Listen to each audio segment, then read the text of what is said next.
Vamos allá, abrimos juzgado de guardia. La semana pasada, con ocasión del comienzo de la Semana Santa, decidimos dedicar la sección a los delitos contra la seguridad vial. En ese primer capítulo descubrimos cosas interesantes, como que la primera víctima cuantificada fue británica, Bridget Driscoll, en el año 1896, y que fue atropellada por un vehículo que iba circulando, atentos, a menos de 13 kilómetros por hora. Descubrimos también cómo España ha pasado de ser uno de los países que más ha avanzado a ser uno de los países que más ha avanzado en materia de seguridad vial, consiguiendo reducir de forma muy importante las cifras de muertos y heridos en carretera. Y por último, también analizamos en profundidad el delito de conducción bajo los efectos de alcohol o drogas. Hoy vamos a seguir repasando delitos de seguridad vial. Y vamos a ver los siguientes. Delito de exceso de velocidad, negativa a someterse a las pruebas de alcoholemia o drogas, conducir sin carné, conducción temeraria.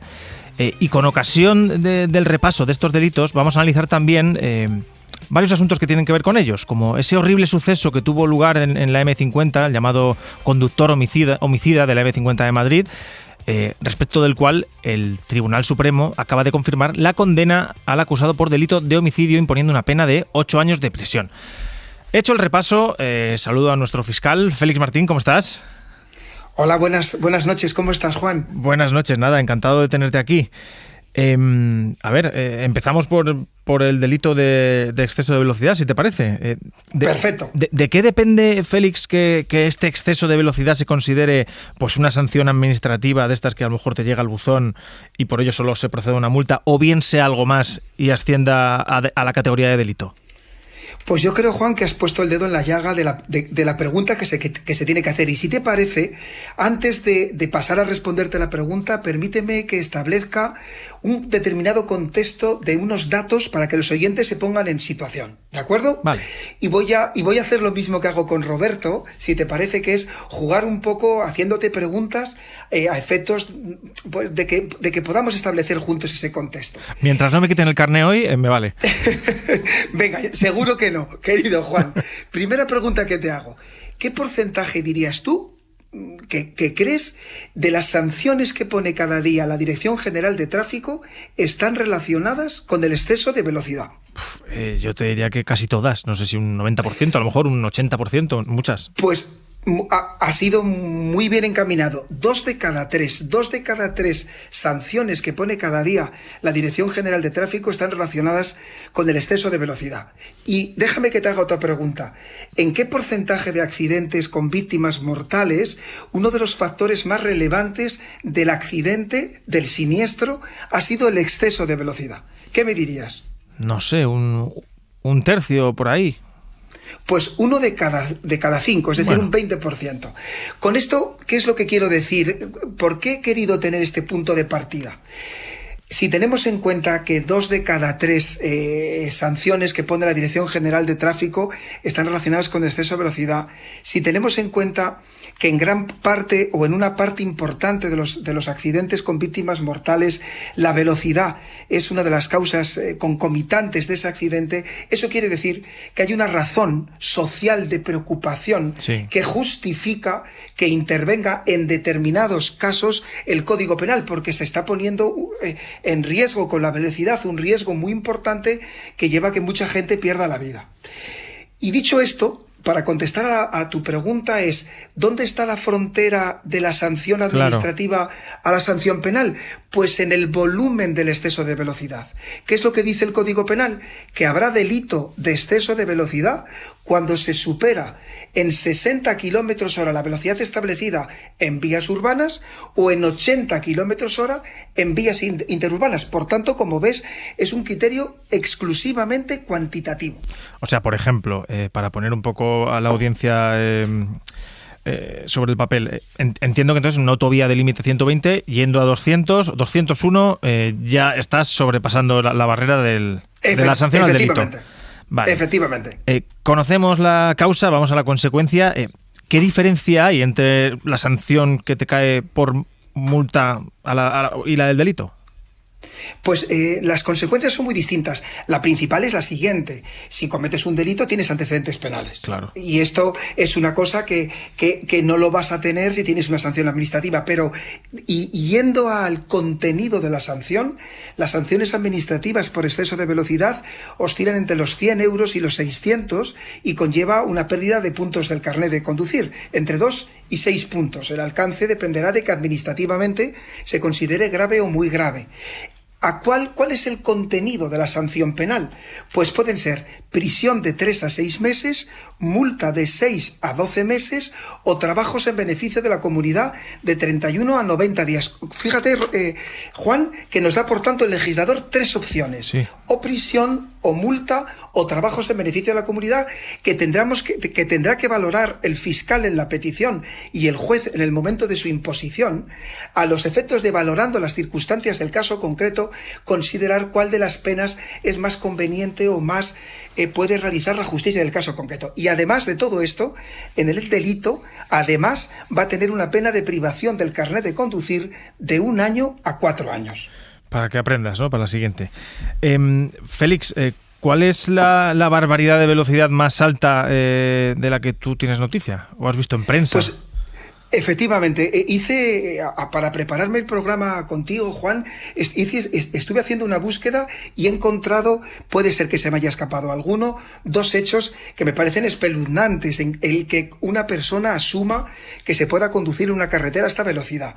Una es de hace pocos meses, que una persona es detenida por la R4, del 2016, no es tan hace poco, del 2016, conduciendo un Porsche a 297 kilómetros hora.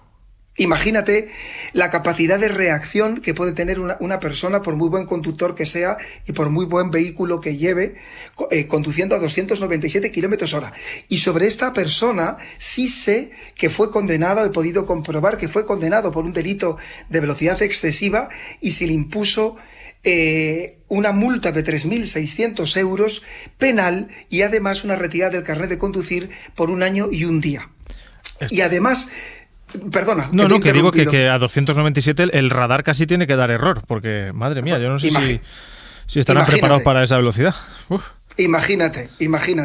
Y luego he constatado que hay otra cerca de Arévalo, en la A6, cerca de Arévalo, en Ávila, donde un señor fue grabado también en junio del 2022, hace por tanto menos de 1 año, grabado a 285 kilómetros hora. ¡Qué barbaridad! Qué barbaridad. Y esto igual, claro, tiene que ver con que muchas veces las autovías de peaje también la gente se confía y se piensa que por ser de pago va más rápido, yo creo. Efectivamente. Y el Código Penal está igual, ¿eh? Por tanto, claro. este también es un mensaje importante. Y quiero también llamar la atención, querido Juan, de la importancia de la puñeta, si me permites la expresión, y perdona por la expresión, que puede hacer a una persona que se le retire el carnet de conducir. Porque puede ser que se quede, y así me ha pasado muchas veces, ¿no? Cuando ha venido a hablar conmigo el letrado o letrada de la defensa para indicarme que a lo mejor la persona que se queda sin carnet de conducir por una sanción penal se queda sin su instrumento de trabajo. Claro. O un instrumento esencial. Pero el razonamiento que tiene que hacer esta persona es que eso lo tenía que haber pensado antes de conducir de una manera tan peligrosa. O incluso visto por otro lado que si es su instrumento de trabajo y lo utiliza así, tampoco está mal que se le quite un tiempo. Pues tienes toda la razón, Félix, vamos con otro delito que hemos mencionado al inicio. ¿En qué consiste esa negativa a someterse a las pruebas de alcoholemia cuando te las requiere un agente de la autoridad? Es muy importante, Juan, aquí partir de un dato.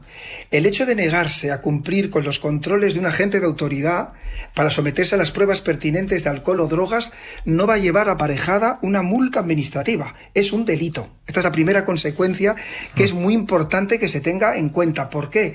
Porque la sociedad legitima a que los agentes de autoridad, en la medida en que están protegiendo la seguridad pública de las carreteras, puedan pedir que nos sometamos a las pruebas legales para el control del alcohol o de las drogas. Este es el primer punto de partida. Félix, ¿y qué se suele alegar? Que alegan los acusados para intentar argumentar que se han negado a a soplar? Porque Fíjate, es una cosa que es muy difícil de argumentar. es muy difícil de argumentar. Tengo que decirte que en la gran mayoría de los casos llegamos a un acuerdo entre el abogado de la defensa y el Ministerio Fiscal porque efectivamente tiene poco margen de maniobra. Pero ¿qué suelen argumentar en los pocos casos donde se ha argumentado? Normalmente el argumento principal, Juan, es el de que no han podido soplar. Y si bien es verdad que yo no puedo negar que puede haber una persona que por razón de enfermedad o porque tenga un problema físico de verdad que no pueda soplar, esto es muy difícil. De hecho, nosotros los fiscales a veces participamos en pruebas piloto con los distintos cuerpos policiales cuando se hacen controles preventivos y yo he visto cómo se realizan y he visto cómo funcionan estas máquinas. Me imagino que casi todos los que nos están oyendo en algún momento se han sometido y es prácticamente imposible o es muy difícil que por razones físicas tú no puedas soplar. Es muy, muy difícil. Quiero decir, esto quedaría acotado a lo mejor a gente muy mayor o en un estado de salud un poco difícil, si no... Efectivamente. Y luego hay otro argumento que te reconocen después. Y es que, fíjate, hay muchas personas que se niegan a soplar porque en el fondo saben que llevan mucho alcohol en el cuerpo. Claro. Y dicen, bueno, es una manera de evitar que me condenen por el delito. Pues no. El mensaje que quiero transmitir es que en ese caso es muy probable que el Ministerio Fiscal te atribuya o te acuse si existen otros elementos. Y esos otros elementos puede ser la sintomatología. La policía va a recoger un acta donde va a recoger toda la sintomatología que tenga el conductor. O imaginemos, que esto es muy frecuente, Juan, que la policía haya visto algún tipo de maniobra extraña en la conducción que haya sido lo que ha determinado que pararan al conductor. Pues en ese caso, el resultado va a ser que la persona que se ha negado a someterse porque cree que es una manera de eludir la responsabilidad penal por el delito de alcoholemia se va a llevar no uno, sino 2 delitos. El delito de negativa, que lleva aparejado hasta una pena de prisión de 1 año, y el delito de conducir bajo los efectos del alcohol. O sea que, vamos, le sale muy caro la jugada. Sí, esto haciendo un paralelismo un poco con las ligas de fútbol municipales es como cuando no te presentas a un partido, ¿no? Que te lo dan por perdido y encima te quitan 3 puntos, ¿no? Efectivamente. Efectivamente. Sanción doble. A ver, Félix, conducir sin carné. ¿Qué nos puedes hablar de este delito? Pues este delito en realidad abarca 3 delitos y también creo que sobre esto puede ser que haya mucha gente que lo desconozca y es bueno el programa de hoy para aclararlo, ¿no? En primer lugar, vamos a ver las 3 modalidades. Puede ser, primera modalidad, conducir un vehículo a motor o un ciclomotor sin permiso o licencia por pérdida de puntos, porque te les han quitado los puntos. En este caso, si lo conduces con pérdida de puntos, no, y te pilla la policía, no te van a imponer una multa, vas a cometer un delito. Claro. Esto es importante. En segundo lugar, puede ser que te lo hayan quitado por privación, por decisión judicial. Por ejemplo, pensemos porque has sido condenado por un delito de alcoholemia y tú has pasado olímpicamente y esto nos ha sucedido desgraciadamente con mucha frecuencia, nos ha pasado con mucha frecuencia a la persona que tú le ves en una guardia y haga una conformidad con él y con su letrado por un delito de alcoholemia, se le ha retirado en el acto el carné y 2 o 3 semanas después, 1 mes, le vuelves a tener en la guardia porque esta persona ha pensado que no le iban a pillar y ya le tienes con antecedentes penales y encima conduciendo sin carné porque se le ha quitado el juez. O sea que imagínate en qué lío se está metiendo. Sí. Y hay una tercera modalidad que es el conducir por no haber tenido nunca el carnet de conducir, que eso también nos pasa a veces. Nos pasa a veces, por ejemplo, jóvenes que todavía no tienen el carnet de conducir, con 19 o 20 años, y que ellos se consideran buenos conductores y que conducen sin carnet y obviamente están cometiendo un delito. Y además, aquí me gustaría recalcar la responsabilidad que puede tener una persona sin carnet que tiene un accidente que provoca daños. Claro. Porque imagínate en qué lío se están metiendo además. Sí.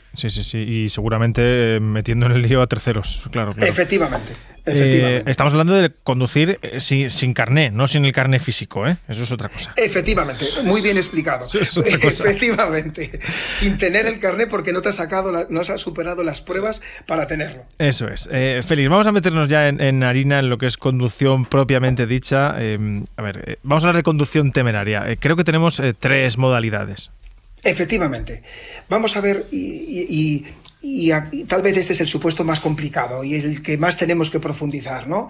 Nos tenemos la primera modalidad que dice el Código Penal el que condujera un vehículo a motor o un ciclomotor con temeridad manifiesta, y dice el Código Penal, y pusiera en concreto peligro la vida o integridad de las personas.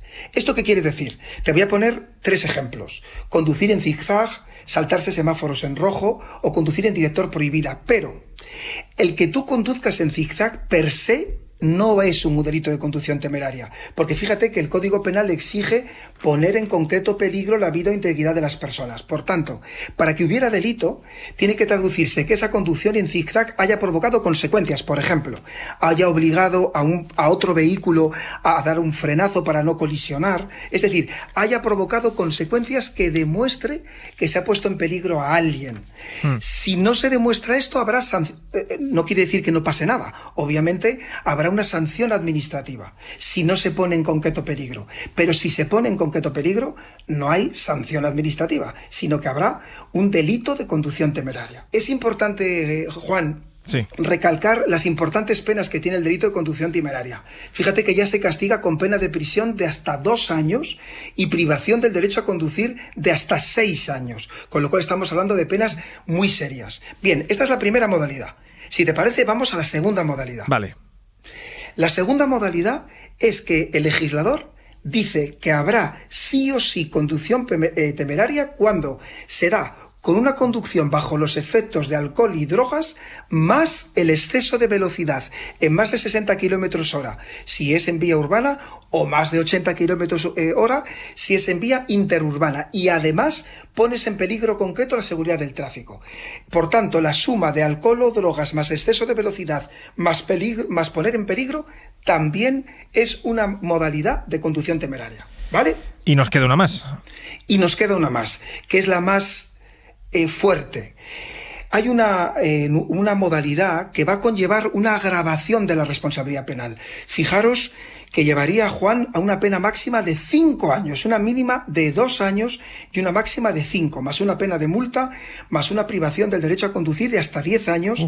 Se dice que cuando en cualquiera de las 2 conducciones temerarias que hemos visto antes hay una conducción que evidencia un desprecio manifiesto por la vida de los demás, en ese caso estaremos ante esta modalidad agravada de la conducción temeraria.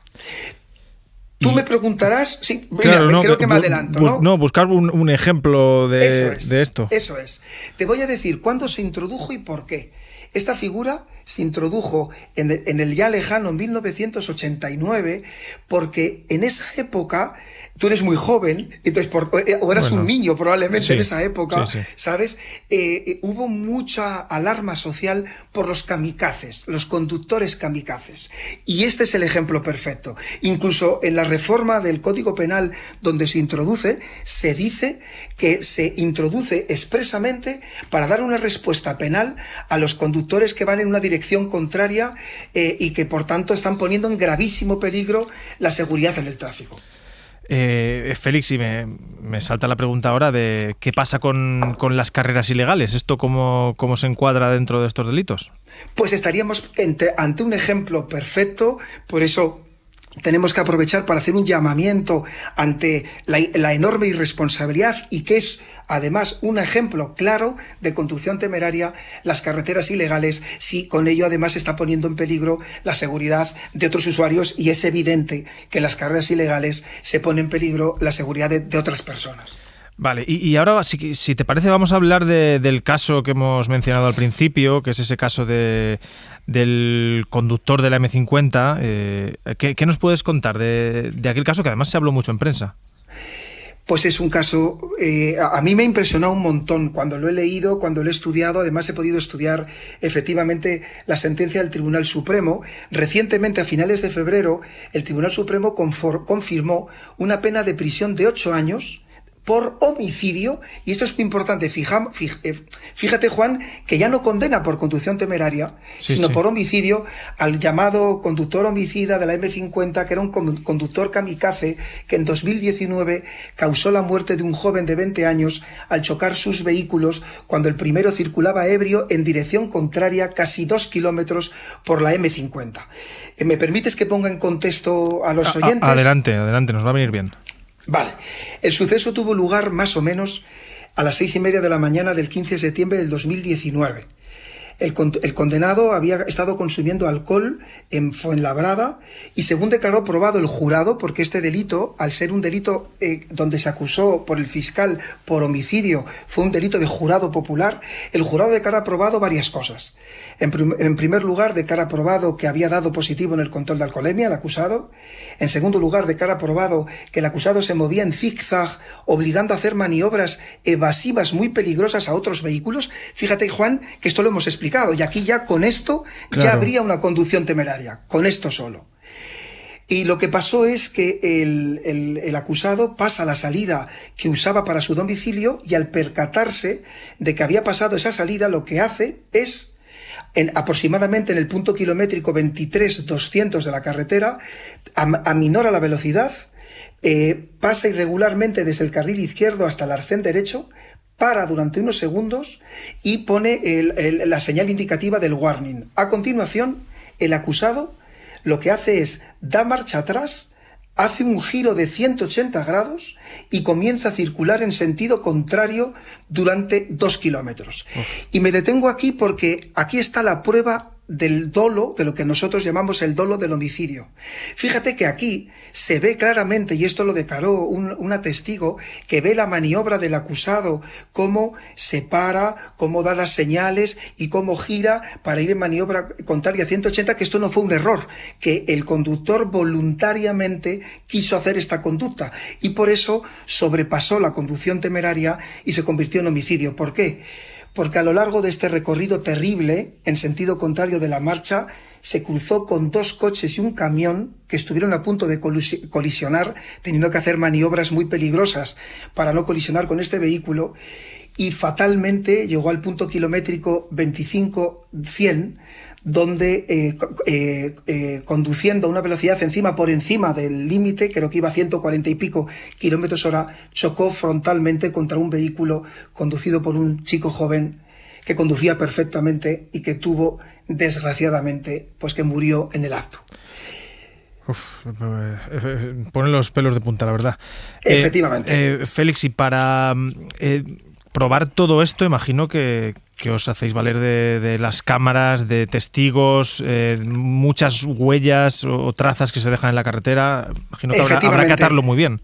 Fíjate, aquí en este tipo de delitos es un conjunto de prueba, ¿no? Tenemos la prueba testifical. Aquí, por ejemplo, fue clave ese testigo que os he comentado que ve la maniobra del conductor parando y girando 180 grados, porque ya el acusado no iba a poder alegar ignorancia.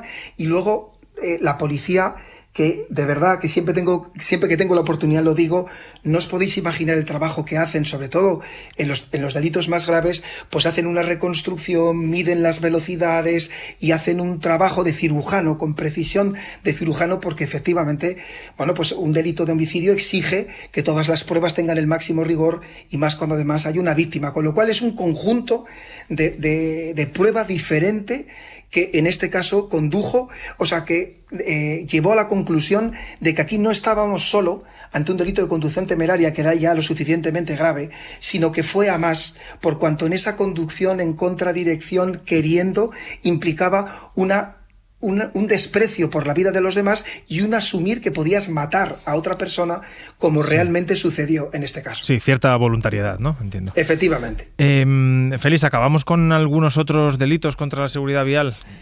Sí, pues me gustaría acabar con 2. Uno, además, que es una novedad de hace poco tiempo, de hace pocos años, del 2015, que es el delito de abandono del lugar, o del 2019, perdón, creo que es el 2019, abandono del lugar del accidente. Ahora es un delito también. Dice el Código Penal que el conductor de un vehículo a motor o de un ciclomotor que voluntariamente y sin que concurra un riesgo para él o para terceros, abandone el lugar de los hechos tras causar un accidente en el que se ha producido a alguna persona la muerte o una lesión grave, será castigado como autor de un delito de abandono del lugar del accidente. No vale como excusa, yo sabía que iba a venir la policía.